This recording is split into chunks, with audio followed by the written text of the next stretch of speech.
Dann sagst du zu deiner Frau, GmbH, geh mal Bier holen. Und Wegelin, hoch die Flosse, hopp, hopp, hopp, hopp, hopp.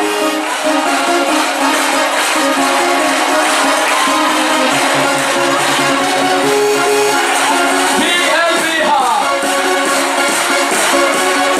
Und da steht da einer.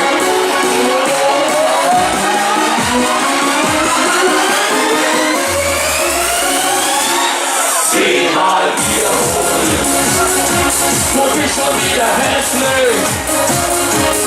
Ein, zwei Bier und du bist wieder schön. Geh mal Bier holen, wenn dies meint, dass du hässlich bist, das muss gar nicht sein, Junge! Auf der der macht sich jeden Mal mit an. Der sagt daran zu Rosi, komm tu mir einen Gefallen, geh mal Bier holen. Du bist schon wieder hässlich. Ein, zwei Bier, oh, und du bist wieder schön. Geh mal